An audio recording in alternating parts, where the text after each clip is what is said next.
জবা ফুলের গাছে বিষধর চন্দ্রবোড়া, আতঙ্ক ছড়ালো এলাকায়। এক গৃহস্থ বাড়ির উঠোনে জবা ফুলের গাছে বিষধর চন্দ্রবোড়া সাপকে বসে থাকতে দেখা যায়। এই ঘটনায় ব্যাপক আতঙ্ক। প্রত্যক্ষদর্শীরা জানান, সকালে বাড়ির গৃহিণী জবা ফুল তুলতে গিয়ে গাছের মধ্যে নড়াচড়া দেখেন। কাছে গিয়ে ওরে বাবা, চোখ কপালে ওঠার জোগাড়। দেখতে পান গাছের ঘন পাতার মধ্যে একটা মোটা সাপ কুণ্ডলি পাকিয়ে বসে আছে। সাপের চেহারা দেখে চিনতে পারেন এ তো পূর্ণবয়স্ক চন্দ্রবোড়া। সঙ্গে সঙ্গে চিৎকার করে বাড়ির সকলকে ডাকেন। খবর পেয়ে দ্রুত ঘটনাস্থলে ভিড় বেড়ে যায়। চন্দ্রবোড়া অত্যন্ত বিষাক্ত, তার আক্রমণ খুব দ্রুত হয়। সাপটি প্রায় 4 ফুট লম্বা ছিল। স্থানীয় সূত্রে জানা গেছে, চন্দ্রবোড়া সাধারণত শুকনো জায়গা, ঝোপঝাড়, ইঁদুরের গর্তে থাকে।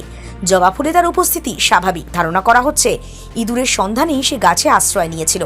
দ্রুত বন বিভাগ এবং সর্পপ্রেমীদের খবর দেওয়া হয়। 1 ঘন্টার চেষ্টার পর সাপকে উদ্ধার করে নিরাপদ পাত্রে ভরে নিয়ে যাওয়া হয়।